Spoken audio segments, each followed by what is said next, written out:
Hey, Rebecca, sorry to bother you. This is Chris from the Hang Loose on Maui. I just had two of my regular guys try some Tang bombs, and they're like, oh my God, this shit is dangerous. Anyways, just thought to let you know. Love ya. Bye. Hello, boys. Pierce, Honeycutt, Raymond. how's the go going? Going well. Yeah, it's Saturday night. Here we are. Saturday night. Cold Saturday night. Saturday. Yeah, it is cold, man. Everybody's back at home. Some of us have been warm. Yeah.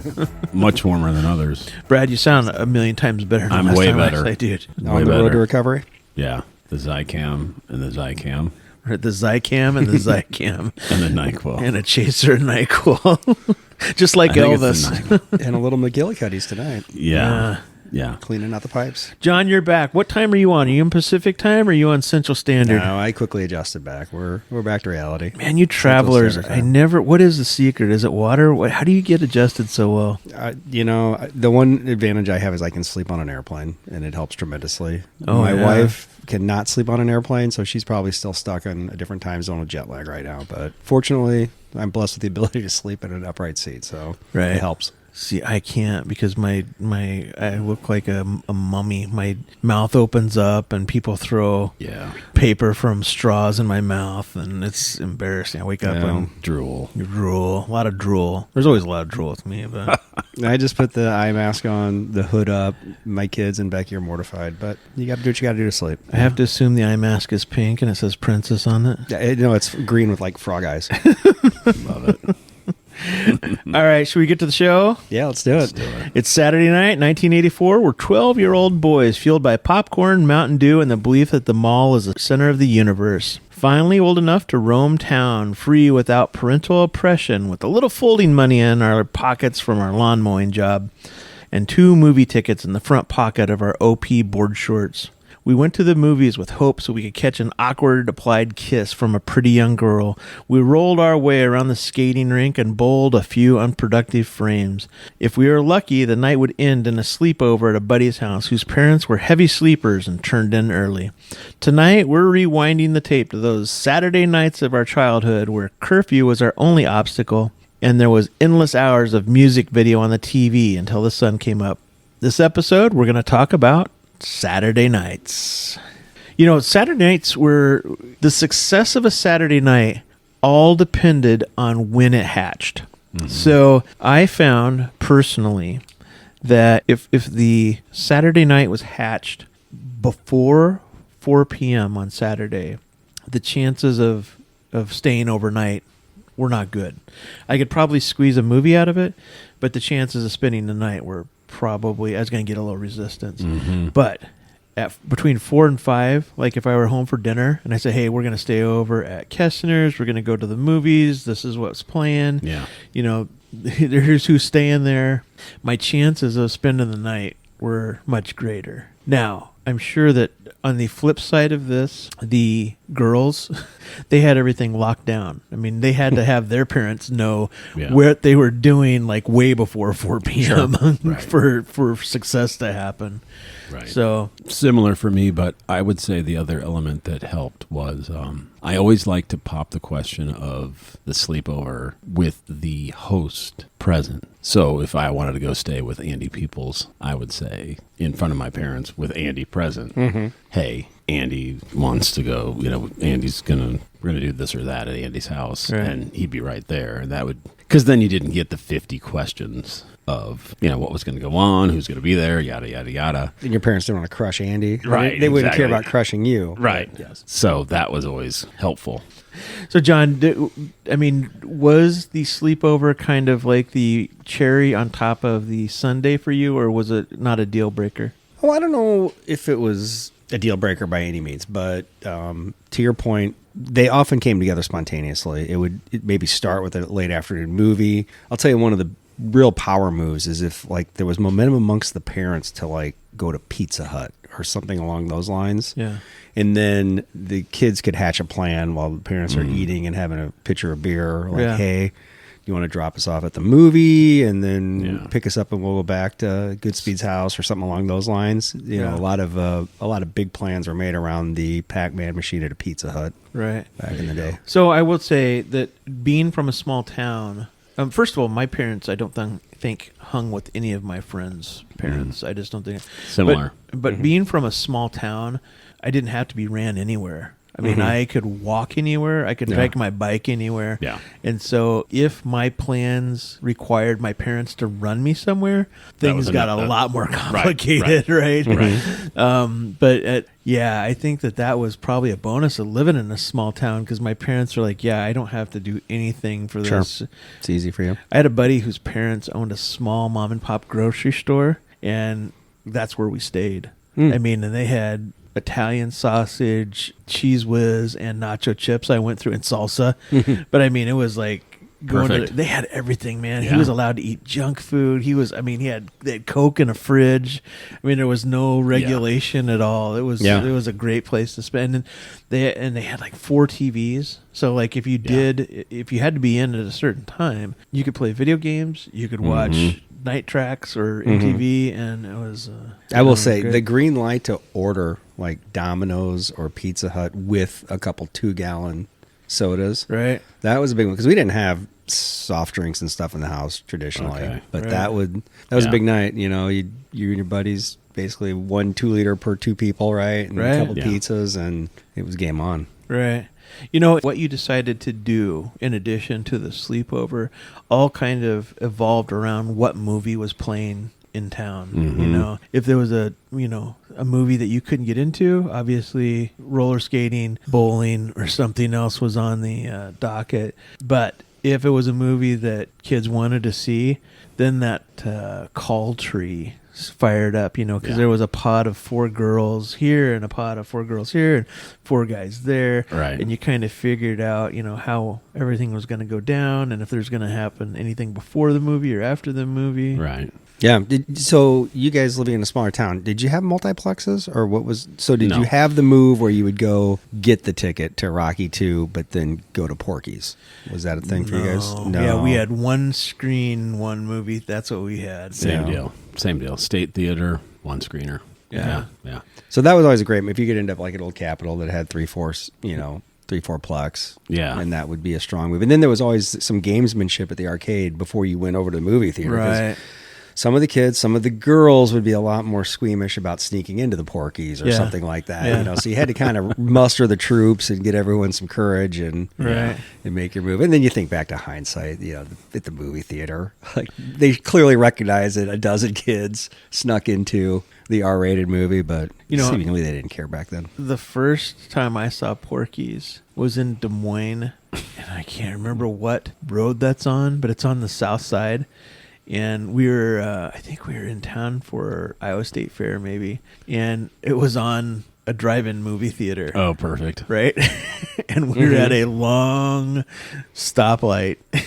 Oh, okay. And we caught about like 4 minutes of Porky's. Yeah. And it was like in high film definition. And there I was like, what is going on here? Has anybody else seen this? This is amazing. I was jumping out of my skin. I was taking like little mental shots in my head. Please don't ever forget this. Don't ever forget this moment. Freeze frame this. Right. Whoever put that arcade up by the movie theater in Iowa City in the old Cap, they have to be like in a beach house out in Hawaii now. They had to make $1 gazillion. Just printed money for that 4 or 5 year stretch. Right. Yeah, the Aladdin's Castle. Yeah. And John, you said it before. You would go when you were in high school. This is much after we were like 12, 13, 14-year-old kids. But you would see a West High kid in their leather jacket. Like, so where are you from? No. Yeah, it was a rivalry, back then, and it was like the Jets and the Sharks when you saw the West High kids in those green jackets. But, it's such a different world back then. You didn't interact with kids across town via social media or text messaging or anything like that. We interacted with them on the gridiron, and that was about it. we didn't have, to my knowledge, we had very little of that interaction between towns or adjacent towns. And my kids now, they have no problem dating somebody like in Cedar Rapids, like high school kids, right? Yeah. And like, how did you find out about this person? Like, oh, she's got a great Instagram feed. Yeah. Well, I'll tell you, the Letterman's jacket is just, it's gone. Like the kids don't do it anymore. Right. Lost art. And I'll tell you, it used to be fun. We'd go to family and Thanksgiving Thanksgiving in Milwaukee, and wearing my City High Letterman's jacket to the mall, because everyone else had their, and people are looking at it like, where is that jacket from? Right. Like, what high school are you from? And you got, your MVC champion patches and stuff on it. So they knew you were from a good program, but you got a little extra tension when you're in foreign territory. This is not going to surprise either of the two of you, but I had a Letterman sweater. Oh, perfect. Do you still have it? I do. I knew still you have would. it. Yeah. I had a feeling you did. Yeah. I can't fit into it, but I can get a couple on. But I still have my Letterman That's jacket awesome. from college, but I had a Letterman sweater. Yeah. I was like president, student senate, and stuff like that. So I wore that quite a bit when we'd have like pep chapel and stuff like that. But so anyway, all right. So back to the 80s. We're going to focus on the year 1984. That's going to be a year that is kind of a universal year. So for us, for the three of us, we're all kind of a little bit different aged, but none of us could drive in 1984. So as we go through this, we're going to talk about some of the movies and the music in 1984. Going back to it, when did you or your buddies like start kissing girls? Ooh. So I would have been in 84. I would have been 12, and there was definitely dudes kissing girls at movies back then. Yeah. And the only reason I know that is because I looked at the movies of 1984, and I definitely remember dudes making out with girls at our movie theater. Yeah. 84, I was 14. So that was probably like prime Curiosity time. Yeah, for sure. Dances and skating events and movies and things like that. Did you have the same voice you had now as back then? So Did all you had to do like The exact same hair. right, exact same coiffed hair? yeah, right. No, I had the butt cut, the right down the middle, feathered back. I'll tell you what. Actually, at 14, maybe not. I probably still had the what do you call it? Just the dome, just the straight down bang look. Right. At At 14, I know exactly what cut I had because the barber in Centerville had 3 cuts. I had the flat top. Oh, okay. Yeah. There was one that had a part in it. Yeah. Yeah. But I had the flat top until I went to college I love it. with a little bushwhacks and some sort of round comb that would square it up a little bit. Me and my buddies did the flat tops. I think maybe about circa 1983. That was during the summer. Yeah. Other than that, it was the mullet. Hair was a big deal, though. Like when you were in junior yeah. high, I remember my dad was the assistant principal when I was that age. And my buddies had the long hair that would go down over the collar, like the bi-level or whatever you want to call it. It was basically a modern mullet, but with a little bit of a spiked on top with a feather on the back. That was not approved. So if I would go in and like get my hair cut and come back with it with too much in the back, I was sent right back to the barber to get it like that wasn't cleaned regulation up. at the Dunlap house. No. and those days, I think like we're talking 84. It was cool to have like kind of ratty jeans and then wear your shirt untucked and so forth. I was belt. I was tucked in shirt and belt. Yeah. That was that was my program. And the hair that was off the collar. So you didn't get the camouflage pants with like a bandana around the ankle? Never did the bandana, no. Well, let's, I know we're talking about Saturday nights, but 84 was when Footloose came out, and that was the introduction to parachute pants. Oh, yeah. The nylon parachute pants. Yep. There was a little bit of break dancing that was kind of making the scene. Bloodhound Gang had obviously came out, or not Bloodhound Gang. Sugar Hill Gang. Sugar Hill Gang, yeah. And so, that was kind of getting ready for that. You didn't, if you were going to go to the movie theater or be out for pizza at Pizza Hut, nobody had a problem looking the same. Everybody was going to be in parachute pants, or everybody was going to kind of now, being from a small town, you really kind of look the same because you had like 2 places that you could buy stuff from. Right. Yeah. So do you remember the Japanese Rising Sun sweatshirts? Oh, yeah. Those like super popular. Yeah. Well, OP kind of drove a lot of that whole Pacific, that California skateboard. I mean, we've talked about skateboards before, but out west, it was skateboarding was so big, and we just kind of like every once in a while there'd be a kid that would move into town that would be great at skateboarding. And Yeah. like, when did this all happen? Exactly. But yeah, the Rising Sun, that was big with the parachute pants. Oh, the OP painters hats. They're like checker. Yep. Those painter hats from Ocean Pacific. That was super popular. The corduroy. I was thinking about the corduroy OP shorts. Yeah, and I didn't have those. Those were a thing. Those were definitely a thing. And it's the same thing that you said, Ray. I remember a kid moved into town, and he was rocking those, and they were short enough that if you wore boxers, your boxers would hang like lower than the actual OP shorts. Sure. So he had the double layered look. And it was just... Guessing you weren't allowed to do that. No. Well, see, there's a huge chasm between people that had legit OP stuff like California and the people that got it in Des Moines. Right. And then getting OP stuff at JCPenney or whatever in your little dinky-ass town. Right.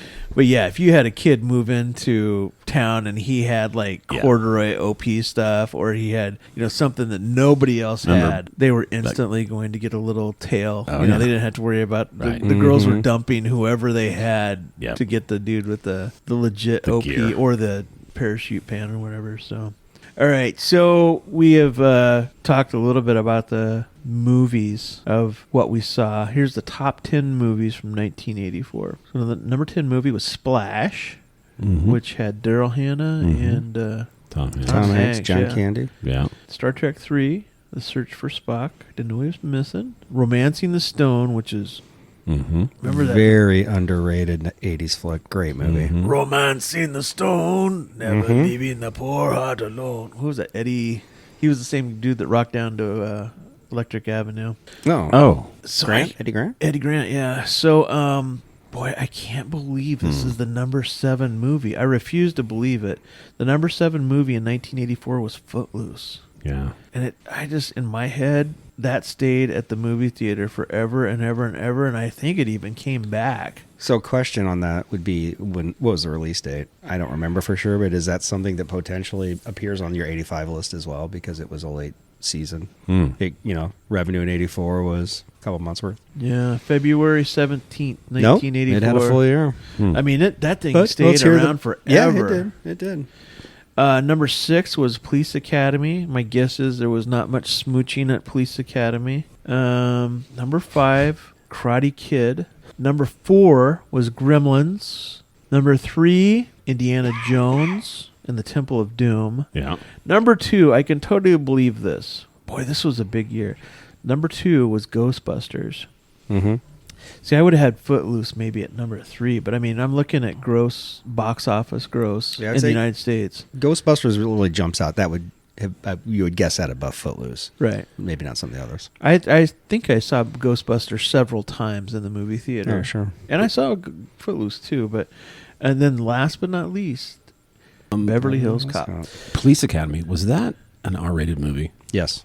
That's what I thought. Because I believe, my memory of that was I went to that movie. My parents were not, especially my dad was not a movie-going guy. He just really wasn't into it. And I had a track. It was on my birthday, April 19th. And we ran track at Iowa City West. Washington High School did. We were in like a meet, multiple schools. I remember I mentioned this guy at the top of the show, Andy Peoples. I used to hang out with him all the time. And he had moved in.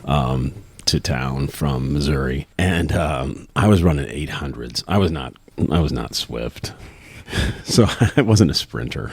I wasn't really a distance guy. So you chose the hardest race so of all they to threw me in run? the friggin' 800, right? Yeah. And I had this pair. Remember, New Balance was kind of new. At that time. And I had a pair of New Balance shoes that I wore in a fashion that I didn't lace them up super tight. Like I think they were knotted in some way, so I just like slipped them on. Yeah. And Andy Peoples asked if he could wear my running shoes in the track meet. And I said, sure, you can wear them.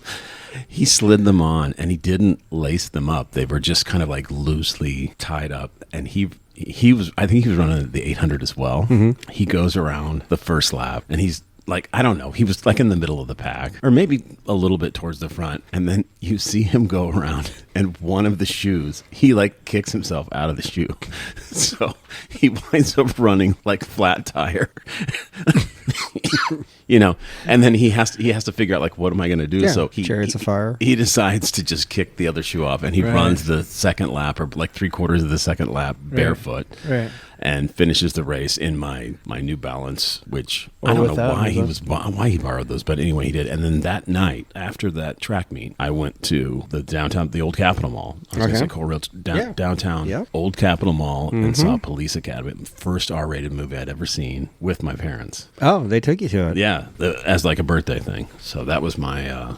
Well, Police Academy was maybe the only time we got caught doing the R-rated switch. I don't remember what the original movie we were intending to see or were dropped off to see, but... Karate Kid, Gremlins, Footloose. Yeah, one of those, I'm sure. Romancing the Stone. But we saw it, and it's distinctly memorable to me because it was... My cousin, as I've talked about, lived in Milwaukee. They had different spring breaks than we did. He was on spring break and down visiting. And so when we would do this every year, my parents would let me miss a day of school. And what you talk about an awesome day when you have like a Wednesday, the run of the downtown, the arcade all to yourself, all these things. Yeah. And we went to Old Capitol Mall, and I probably got tickets to Gremlins, and went to Police Academy. And I don't know why or how, but our dads were waiting for us when we came out. And they were livid. And Police Academy, by today's standards, is extremely benign. I'm trying to remember what was awkward about it. There were moments where I was like, oh, okay. Well, your HBO guide would say nudity, strong sexual content, strong language, right? But anyway, we came out of it, and my dad and my uncle were both former law enforcement, and they were highly offended. Like this movie was disrespectful to law enforcement and all this. And so my cousin and I got reamed for it and got in trouble for going to see this terrible movie. It's an absolute classic. Right. And in retrospect, anyway, like when Simpsons first came out, when it came out of the Tracy Ullman show, that caught a lot of hell because Bart Simpson was disrespectful to his dad, like, eat my shorts, you know, and now we're just like, gotta eat my shorts is so timid compared to anything. Right. Yeah. Yeah. Kids are watching South Park now at the age that we got in trouble for watching Simpsons. Right. Yeah, so you would go to the movie. Before or after the movie, there was shenanigans, usually at a Pizza Hut or Happy Joe's or something like that. Brad, what was the scene before or after when you guys would go to the movie? In Washington, so if I was going to the State Theater, there wasn't like downtown. You'd go to Dino's Pizzeria, which was right next to it. Like don't you have to refer to it as the historic State Theater, but was it just Guinness Book of like the oldest continuously operating theater? Maybe it wasn't called the historic when you were there. Because was everything shown in black and white when you went there? No. Back then it was a XXX theater. Right. Yeah, no, it was maybe just like the typical stuff, like the Pizza Hut on the 4 lanes. You'd hit that, right. Or maybe Dino's downtown, which is still in Washington, Iowa. You still have a walk-in Pizza Hut there. Yeah, you can go sit down. Yeah. Not too long ago, Pizza Hut relaunched a franchise package called Vintage, and it was basically you could build a brand new Pizza Hut and have it look like 1984, you know, with the plastic. Yeah. Tablecloth and the whole. I mean, checkered and all that one stuff. in Bloomfield, Iowa. That's the closest one to us. The next closest one is Chicago. Seriously, yeah. So that would be kind of cool to go sit down and see if it comes back to you. Early '80s Pizza Hut was such a vibe. The jukebox, the salad bar, the tabletop, Pac-Man Galaga. It was dark lit. It was everything. Yeah. So John, how about you? You guys had a little bit more territory to cover and a lot more options to cover than maybe Brad or I.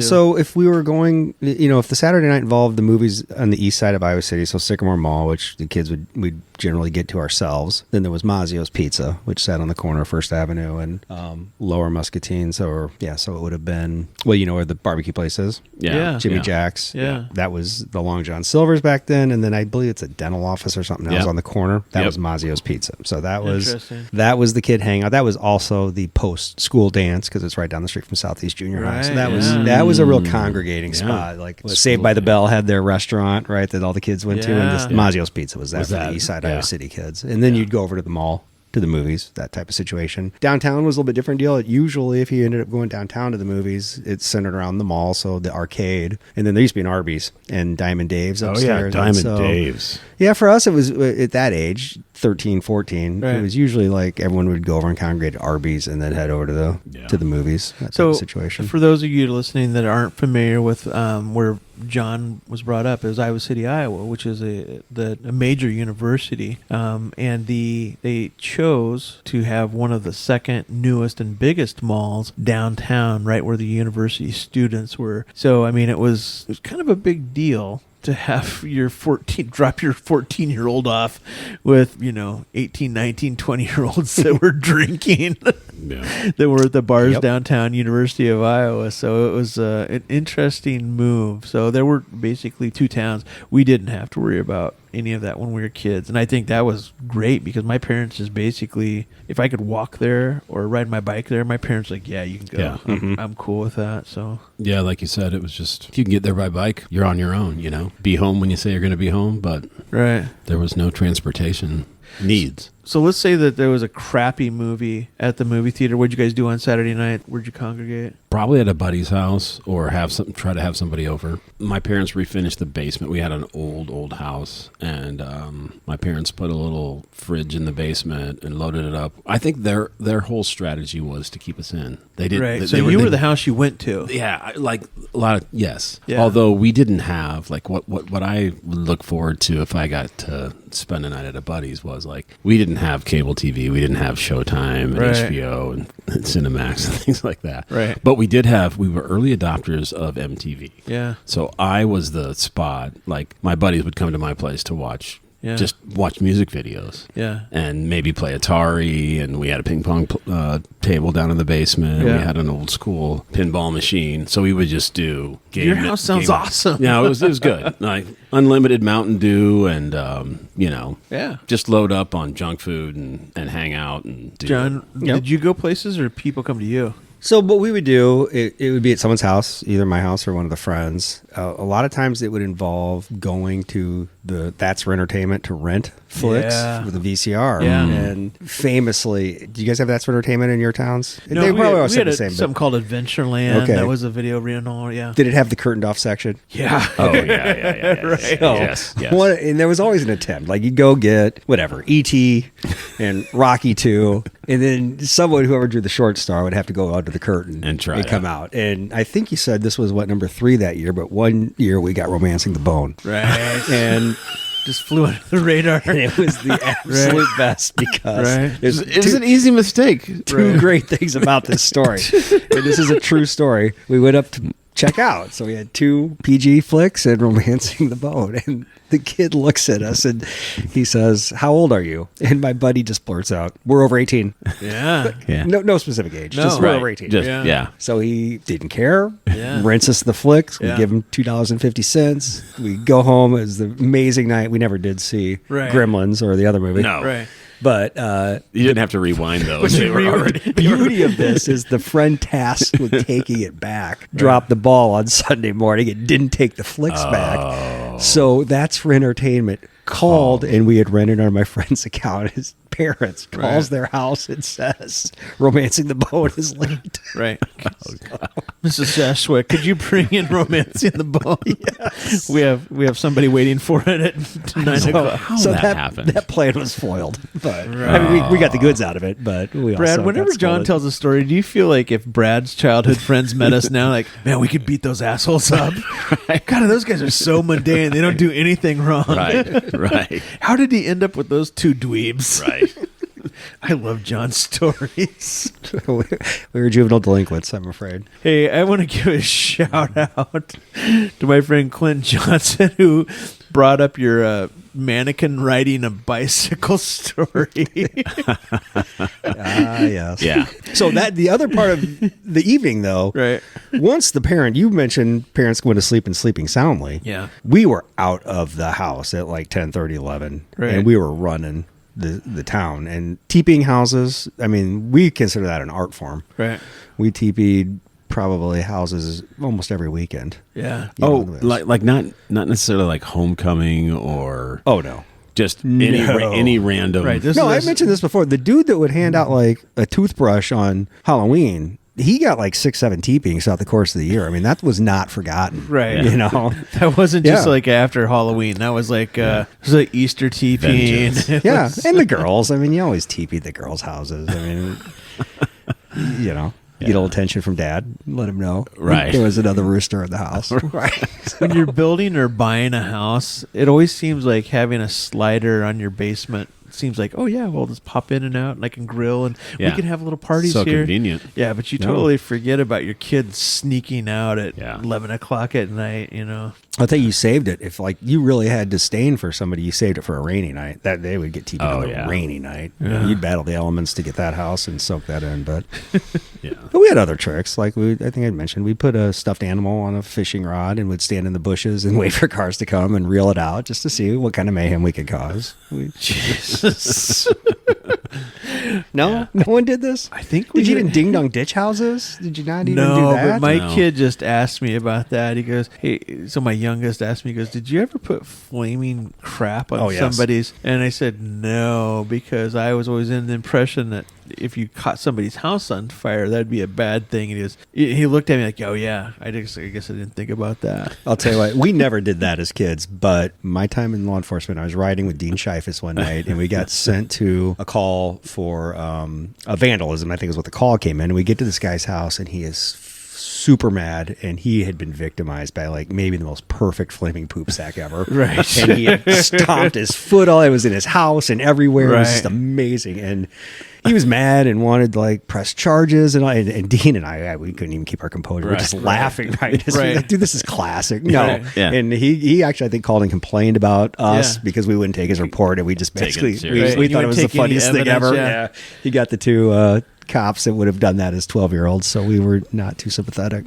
Prank calling was a big deal. Oh, that was very big. So big. Yes. That was something that my younger brother and his buddy, Tony Wilson, they were pros at. Remember the jerky? I don't know what era, like what time frame the Jerky Boys came out. It would have been 84, yeah. Around then. And they had all the shtick, and they called people, and they just got a big kick out of it. Oh, yeah. And that was the prank calling was a way to spend a That was always Saturday fun. night. Yep. So we had a kind of a progressive local phone co-op where I grew up. You're right. It was huge to call businesses. It was huge to call a girl's house. It was huge to, and our local phone call, and everything was a rotary phone. Like, you'd put your finger in. But as people would get digital touch dials, in our progressive phone company, you could dial like star 88 or something like that and get the last phone number of whoever called you. Oh, yeah. So, I mean, that first time that it happened where somebody back called you and it was somebody's mom, you would hang up and you'd laugh and you'd be talking about what you just said, and then the earphone would ring, and then it'd ring, and you'd look at your buddies like, hello? Right. This is Kurt Kirkpatrick. I know you just called me. I know your dad. I'm in the Eagles Club with him. I'm going to tell him next time I see him. Yeah. Sorry, Mr. Kirkpatrick. We won't do it again. Tell Sarah I'm sorry. And Mike Hunt does not live in my house. Exactly. Bill comes in.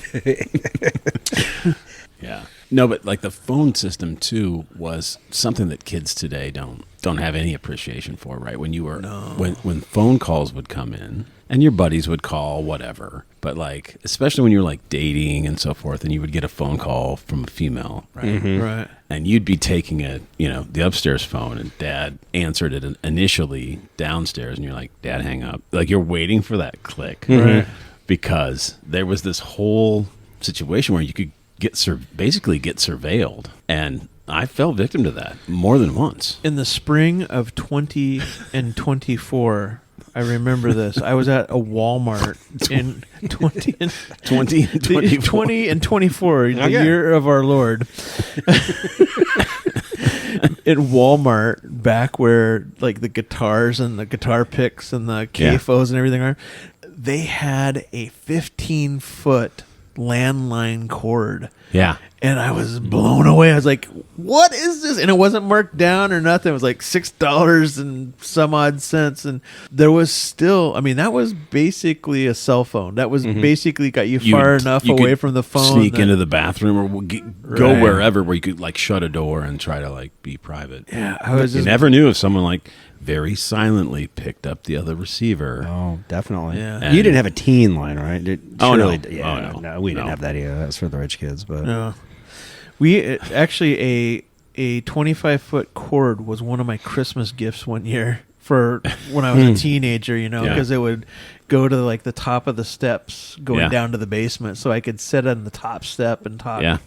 And every once in a while somebody would come into the kitchen and drop a plate off or get a glass of water, something like that, and I'd feel my cable go up in the air and then back down. And But like talking to girls on the phone was a big deal. It Huge was, deal. and it took some gumption because usually would have The to call dad and would talk answer. to dad to get to the daughter, or Yeah. like 16 candles, get to the grandpa first before Right. you get to the daughter. But if they had Who a is this? teen line, Yeah. it was such a low bar to entry, and especially if the girl had an older sister in high school, right? There was no loss in calling that teen line because you were either getting Right. who you want to talk to or her older sister. It was a Right. win-win either way. Right.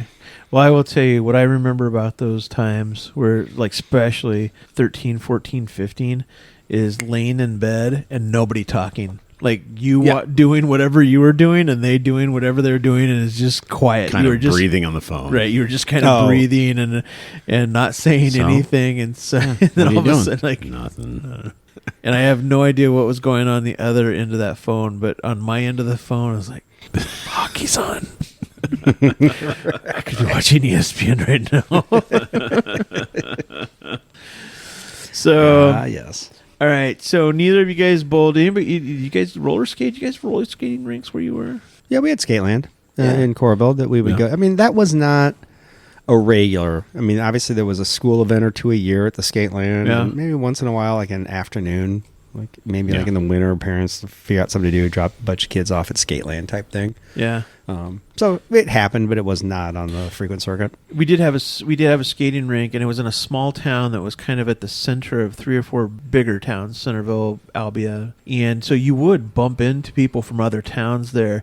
But I will tell you, it was the greatest place in the world to hear the music that you wanted to hear. Every song was Yeah. a popular song. Oh, yeah. They worked off of 45 records and cassette tapes, and they had like this teenage dude that would spin records. He's basically a DJ. Yeah. And you would talk to girls that were from Out of town. Albia, Yeah. And it was a little bit exotic, to Yeah. talk to them. And We had that. We had the same thing. And in Washington, there was I think it was an old grocery store maybe that got converted into a skating rink. But it would be a skating rink most of the time. But it would also, because it had the sound system, it would double as a place to have dances too. So like there was the school dance. Yeah. And then there were the dances, kind of outside of. With the moonlight skate. Did you guys you have the moonlight skate? Oh, with yeah. The lights off. Oh yeah. The But skating they- rink was fun, but it was such a bitch to play air hockey and roller skates. yeah, no doubt, yeah. And to take a pee. I'm rolling, gliding away from the air. Bit of a moving target. I think every roller skating rink had they all had tile. No, there's no carpets in the bathrooms there. the big trough. All right, so let's take a look at the top music in 1984. I think this is one of the best years for music. So we're just going to talk about the albums, and we'll talk about the songs. Now, the 10th best album, who had 7.5 million sales, was Julio Iglesias. But Wow. number 9 was Tina Turner with her Private Dancer album. Okay. And that was really strong. I think that was attached to maybe a Mad Max movie Yeah, I think it that was. had and then Wham, Make It Big. Then Footloose at 7. I just remember everybody had that album or yeah. cassette. That had to have been further. And this one blows me away. How is this not the number one? 1984 Van Halen. Oh yeah. Remember when that was just Yeah. that was coming out of every Camaro yeah, going for down sure, the absolutely. strip. For sure. Bryan Adams' Reckless was number 5. Madonna's Like a Virgin was number 4, which that is Yeah, really you strong. could have told me that was number one. Huge. Yeah. The rest of these, I mean, okay, so basically from 7 on, you could have told me is number 1. So 7 was Wham, 6 was Van Halen, 5 was Bryan Adams, 4 was Madonna, 3 was Purple Rain by Prince. Oh, that damn. could have been number 1. Yeah. Bob Marley was number 2, Legend. That album... Yeah. CD, I definitely, and the number 1 from 1984 was Bruce Springsteen's Born in the USA. Yeah. All right. And what you're describing, one thing that was a seminal sort of center of energy for me, I lived a block away from the Sunset Park, which had the pool, right? And so in the summer times in particular, obviously, we spent a lot of time at the pool. Not necessarily Saturday nights, but they had like the day swim, the night swim. And like the soundtrack, like when I hear certain songs, it takes me to going For sure. to the pool. Like these are songs that I heard when Right. I was at the swimming pool. Yeah. Like that, those summers of the 80s, I spent so much time Yeah. at the pool. So like certain tunes, a lot of the ones you just mentioned, Eddie Money, Yeah. Jay Giles Band, Yes. so much Centerfold, Fleetwood Mac. You know, like those take me back to laying at the pool. Yeah. You know, watching the lifeguards. Right. No. You know, so Digging on Throwing ice cubes at the lifeguard. whatever. so I have a buddy that, you know, we talk about music all the time. I listen to more music than I do anything else. He proved to me that the last 3 years of your high school, that's the music, that's your musical taste. Very, very few people evolve past their sophomore, junior, and senior year. Yeah. And that goes back to my dad. I mean, I remember my dad like talking about Zeppelin, Houses of the Unholy, because really there's not been much good music after Zeppelin, you know, Houses of the Unholy. But it holds up. I mean, the last 3 years of your high school, that's kind of what you're locked into. Now, there's people that listen to new music and like Mambo Number 5 or whatever like that, but they're not going to go out and buy the album and follow the artist and go to their concerts. And Well, before I had like an extensive music collection, I would actually, I don't know if you guys ever did this. Maybe this is a weird thing, but I think people did. I would tape the radio. Yeah. No, I had a cassette player, and like if songs that came on that I liked, or if I knew that they were playing an album or whatever, I would actually record KRNA or whatever I was listening to. Yeah, that was, And so mixtapes, and like one thing that I might do on a Saturday night back in those days would be, it was a pretty high tech thing to have a dually, like a cassette player that had two cassettes, two yeah. cassettes. So you could, like, someone who bought Phil Collins or whatever it was, the Rolling Stones, and you would be like, oh, I don't have that. I would love to have that. You would I don't know how much money I spent at Pomida on Maxell tapes. Oh yeah, sure. And then like taping off people's albums or cassettes that they had. And then there was a thing around, this might have been a little bit later than 84, but like into the mid to late 80s, making a mixtape for folks, or like just creating like a playlist. Yep. Which, you know, today with Spotify, You had to handwrite all the songs on the little folding paper that went in the cassette, right? Totally. Yeah, and it was awesome. it was a total art form. And Yes. it was fantastic. It's a lost thing. I guess you can do it to a certain extent with Spotify playlists and so forth, but it's not the same thing as a physical object that you give to someone, a friend of yours, a girlfriend, or whatever.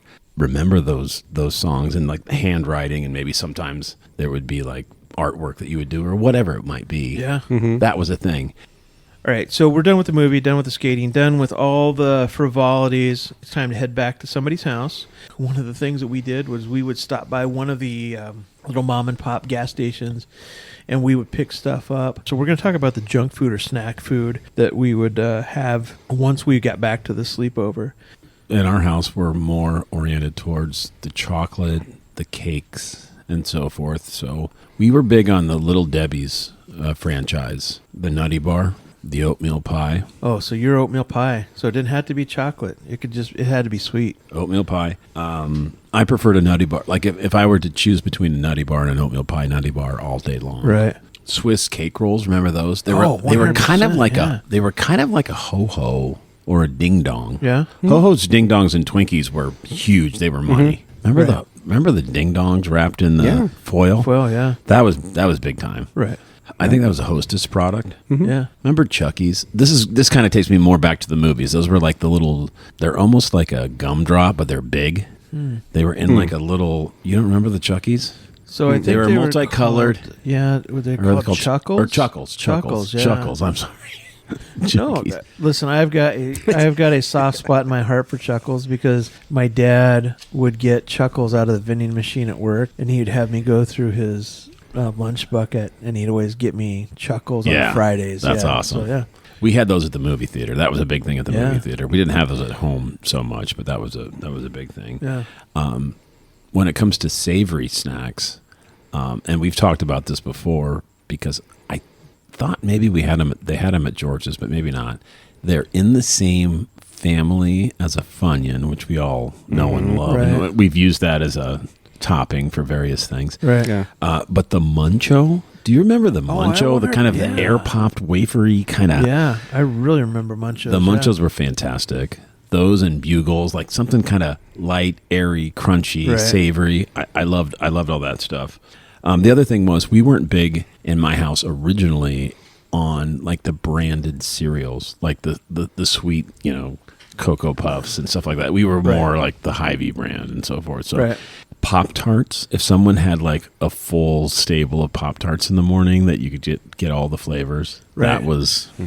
that was big. Yeah. Maybe the Lego My Eggo, the Right. toaster waffles, those are the strudels and so forth, like the Right. frozen things. Those were not in every household, but if you were at a certain person's place, you might expect that. Yeah, Pringles in the various flavors. I don't remember when they started to branch out beyond just like the regular Right. flavored one, but if you had like a Pringle that was exotic or a Dorito that was outside of just the standard nacho, like if you had the Cool Ranch or the pizza and so forth. I remember when they came out with the Cool Ranch. That was a huge deal. Humongous. Because that was mid to back half of the 80s, I'd say. 85, Yeah. That was exotic. Right. Oh, No. absolutely. Cool And- Ranch Doritos. And the thing about Doritos, they've kind of ruined them now, but back in the day, the packaging had the clear panel, so you could assess the seasoning ratio before you made a purchase. Absolutely. Like you would shop the bags and get the right one. Now you don't get that option. You just buy sight unseen. I remember first time I saw Cool Ranch Doritos, I had a buddy that was the middle child, and the parents had bought Cool Ranch Doritos for the older brother. Oh, and you destroyed them. The bag was not open yet. Yeah. Right. And so we couldn't open the bag. The parents had actually told us, like, you can't eat anything off the second shelf of the... Yeah. The cupboard there. Yeah, the middle child who was ornery was like, all right, well, it's now on the third shelf. I was going to say, just move it. And we plowed through those Doritos, man. They were Excellent. so delicious. A couple other quick ones for me. We were cookie people, and there's the standard Oreo, but remember when they came out with the double stuff? If somebody had access to the double stuff Yeah. Oreo, Yeah. big time. And Chips Ahoy were kind of a big deal in my house too. Like that's nothing compared to a like actual homemade chocolate chip cookie, but Chips Ahoy, Yeah, great load cookie. those up. Oh, big fans. Fig Newtons, Nutter Bars. All right, so Fig Newtons were kind of like what you were relegated to if... I was going to say, as we're going down the list, I feel like there had to have been some thought that went into whether you accept the Dunlap invitation because you had to decide if you wanted to eat all this weird shit. the Fig Weird? Newton, yeah. Just kidding. The Chuckos, the Munchos, the Fig Newtons, we had the all- oatmeal pie. We had all that shit. Yeah. Yeah, no. The oatmeal And- pie, and- I will stand with you and there. it- I love an oatmeal pie even today. Yeah, I just saw them. I just at the store today and saw some. So, yeah, those are the things that stand out from like what we would mow on when we Yeah. had friends over, and So- they'd be like, "Oh, So I will They- tell you this about the difference between Oreos and not Oreos. We were definitely a Hy-Vee brand So were Oreo, we. and like everything about them was disappointing. And the Yes. packaging would not hold together like the Oreo packaging. The Yeah. cookie on the outside was not like an crispy so Oreo. cookie. so dense." Dry. And you would try so hard to make a Hy-Vee Oreo taste like an Oreo. Couldn't but dump it was enough just- milk. Yeah, I remember when I was my senior year in undergrad, I took a psychology class, and we talked about different parts of the brain, and we were talking about addiction and everything. And I remember at the time, they were just starting to image what was going on in the brain when you would do certain things. Like they were researching epilepsy and stuff like that. And I remember my professor, Chip Charleston, saying that the part of the brain that is lit up for cocaine is the exact same part of the brain that's lit up by an Oreo cookie. Yeah. Like you can't tell a person is doing cocaine or eating an Oreo cookie. Yeah. And I thought, and some people used to do this. This goes ways back, but like twisting off the top of the Oreo, Yeah. and then licking, especially when you had the double stuff, Yeah. and you had a lot more center to work with, Right. and like going after that. That's the cocaine. That's the thing that gets people going. Right. That creamy center. So, Brad, you Lost your train of thought. Right. Well, so I will tell you, going to and it was awesome to go over to somebody else's house and have their junk food. I mean, it was so different than your family's junk food. Yeah. Yeah. And the first time that I had a Hot Pocket, Oh. because we didn't have a microwave up until, I mean, I was deep into high school before we had a microwave. And I remember having a Hot Pocket at my friend's house and thinking, oh man, these things are so goddamn good. Yeah. And of course, you have explosive diarrhea, like 45 minutes. So Right. you're sitting there trying to deal with the 3rd-degree burns on the roof of your mouth, sitting on the toilet, trying to make a deal with God. Yeah. But man, they were so good. Hot And Pocket, when yeah. those things came out, and the other thing that we had, and our family had them. I mean, my parents were not afraid of Pop-Tarts because I think secretly both my parents like Pop-Tarts too. But when you had your first legitimate Pop-Tart that wasn't a Hy-Vee, Fairway, Right. Aldi Pop-Tart, The off-brand. like, Yeah. oh, Jesus, these are amazing. These are really great. Right. Right. So every once in a while you'd have something exotic like that. But yeah, I think that junk food at somebody else's house, even if it was a Fairway versus Hy-Vee deal, it was still kind of interesting to see what would be in somebody else's pantry or cupboard or whatever. I will tell a really quick funny story going back to explosive diarrhea. Oh, more on that. More on that for everyone. During the 80s, that's kind of when like This is gonna be a laugh riot. Here we go. No, it is a great laugh riot. This is the story of 5 boys and 1 toilet. Here's a story. Somebody's mom had these diet Like chocolate bars that were these actually. chocolate bars. Yeah. But yeah, they were fiber. high fiber. Yeah. And so, there was a box of 24 and we plowed through like 4 of these fiber bars each. Yeah. And, it did not take long. I mean, basically we did it at 11 o'clock at night and at 4 o'clock in the morning, we're all ready to freaking poop our pants. Right. Every once in a while we'll get together with Sometimes when you're going deep into the back of the cupboard where mom put her stuff and you're Right. like, because you're left alone, you try to figure it out. that. Right.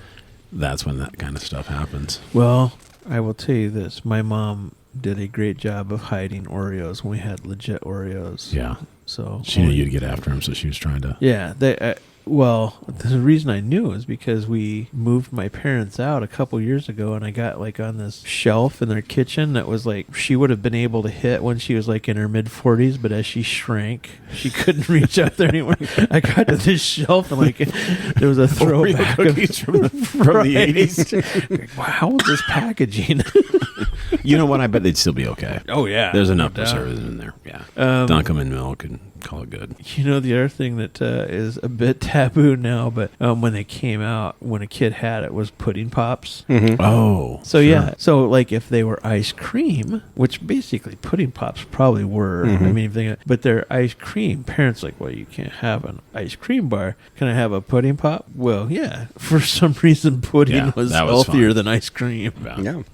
Okay, so the other thing that I had on mine, those Tostino pizza rolls, Oh, those were yeah. good. They would get the big bag. So when I had a sleepover, it was a big deal. And my parents went all out. The RC Cola, the Tostino pizza fun. roll, the Yeah. popcorn out of the air popper, the renting movies. I mean, it was a big deal when I'd have a sleepover. But the Tostino pizza rolls, Brad, you brought up something off of Mike that we talked about that was 100% true. The advent of the high C juice box. Oh, yeah, the boxes. Yeah. Right. Yep. And John contributed to this by saying that he had the Capri Sun, which was in the aluminum Yeah. foil, Yeah. which I think the Capri Sun actually had like minimal amounts of real juice in it. Where Yeah, the I'm sure high- that's why we had it, as mom thought it was somehow healthy. Yeah. Yeah. But I was with you, Brad. If we had anything like that, if we had a juice box, it was high C. Sock those, Yeah. And it was basically straight Sugar high, water. sugar water. It was going Yeah. right to the. Absolutely. But yeah, every once in a while you'd have a buddy who would have a refrigerator down the basement, which was super foreign for me. I mean, to have a second refrigerator. And when you would open that up and there'd be like 3 or 4 different types of high seed fruit boxes, like, what are these people doing? Right. It's just- Right. Oh, yeah. So, yeah, that was fun to do that. John, you brought something else up that we've talked about this several times, and that is popcorn, home popcorn. I was going to say, we covered most of what I also had on my list that you guys have already talked about. But home popcorn was a bit of a different animal back then because microwave popcorn, it came along, but it wasn't originally there. No. It was, I don't know if you guys had it. We had the big yellow plastic Yeah. dome Yes. that would make a Yes. big batch of popcorn, which was always kind of fun. Or the Jiffy Pop foil packs. Yep. And like you and each your buddies would each get one. You'd stand over each 4 burners, pop the thing, and then everyone had their own inflated Usually burn it. foil bag. Right. Oh, for Yeah. sure. Right. That was a rite of passage, was burning it. But I love those big dome poppers. Every once in a while, you can go to like a Salvation Army or Goodwill or something like that, and there'll be one of those. And I think they actually make them new version of them. But the air popper was kind of with a healthy, yeah. what you're supposed And to then have. the only other thing I noted on my list, you talked a minute ago about mom having stuff hidden in the back of the cupboard and stuff. Like, Right. did you not steal if your mom or your friend's parents either smoked or drank? Did you not see like 1 or 2 cigarettes and then everyone would pass that around like a joint, like it was a big clandestine caper? Or the garage fridge and like steal 1 or 2 beers Oh, yeah. and secretly pass that around? That was Oh, a yeah. big treat. A good smoke and a beer when you were 12. At 12, I do remember sneaking like people's parents who had like beers hanging around or, maybe schnapps or something like that and stealing that, but maybe not at 12. 13. We were country mice. I John. was gonna say I just listen to those stories John tells, and I just think we would have been in John's cool circle. No. We would have been out. We would have. No. We would have been the guys John and his buddies were beating Right. up as they were smoking a cigarette. Yeah. As they had a Now- cigarette drooped. They're all coughing like punch in the little back of my kids. head. Now, maybe if you were staying, this is more like the country mouse vibe.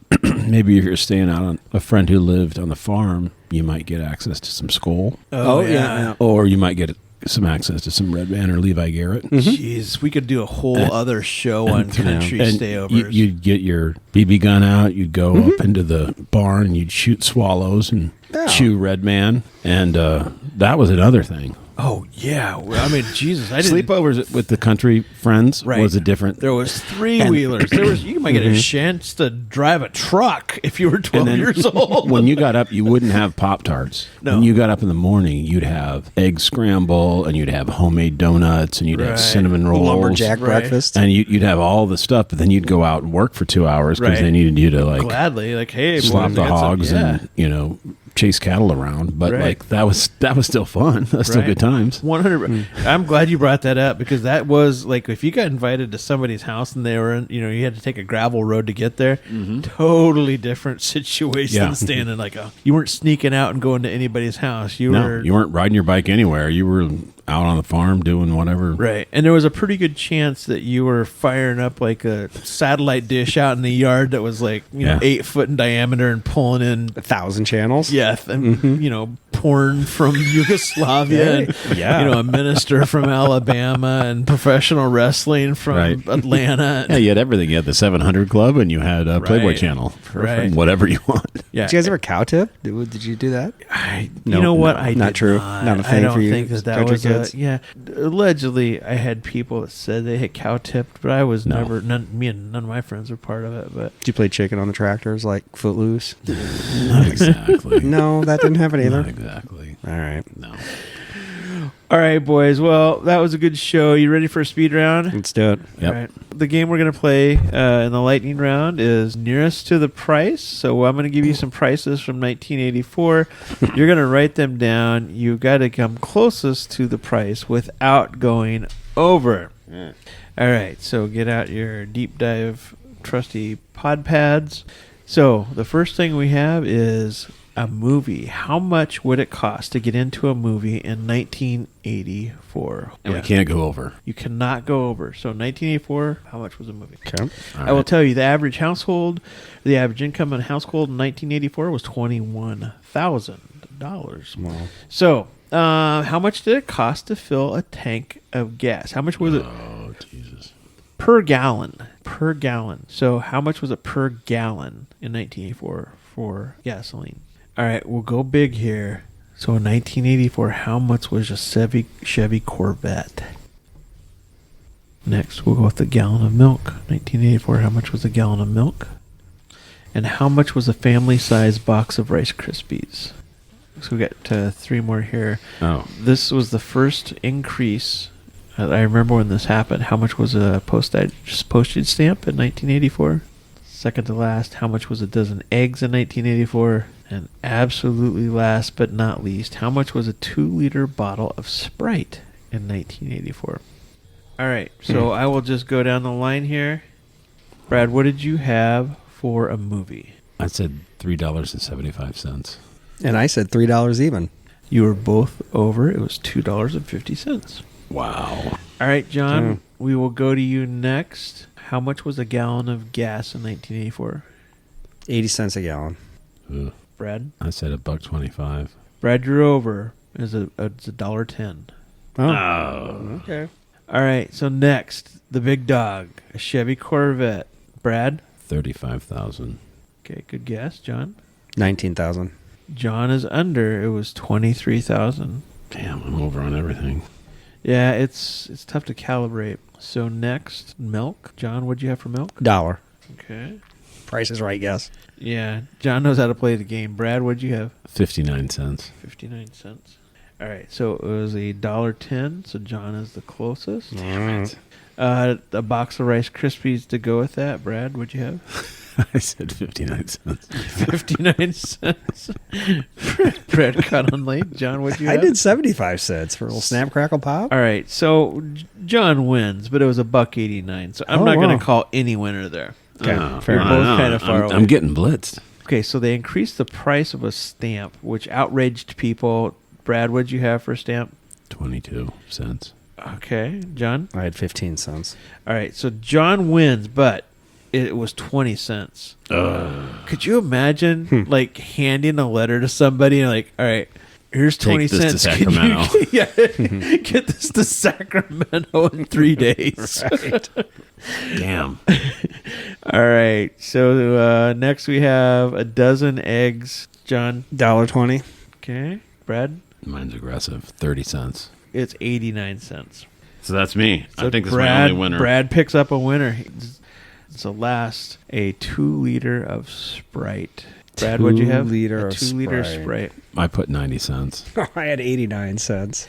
Brad wins. 90, was it 91 cents? It was 99 cents. Oh. So for 99 cents, Boom. you can get 2 liters of pure sugarcane Sprite. Nice. All right, boys. Reasonable Well, that rates. was fun going down memory Yeah. lane. Saturday nights were great. It was great spending this Saturday night with you guys. Hey, and everybody, thank you so much for being part of our show. Thanks for all the comments that we have that you share with us. Shout out to Craig Cermak for joining us last week. 100%. If you haven't listened to the Craig Cermak, listen, I appreciate everybody emailing me.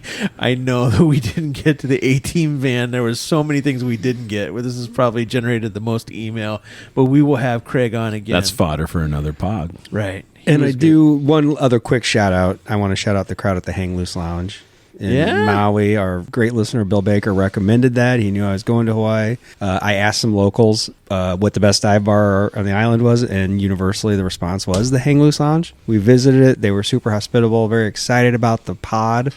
And several people asked for the links and downloaded. And so, yeah, shout out to that crowd. Our cold open And they came got from the Hang Tang Loose. Bomb going. Yeah. It sounds like. Got the Tang Bomb going and have even reached out and followed up with Rebecca to report that sales are going strong in Right. the last few There you days on site. So much aloha to them. Aloha. So if you want to reach out to us, we're at the Deep Dive Pod 2025 at gmail.com, or you can find us in the Facebook groups as Deep Dive Pod. Hey, thanks everybody. We really enjoy doing this with you every week, and we'll talk to you next week. Bye-bye.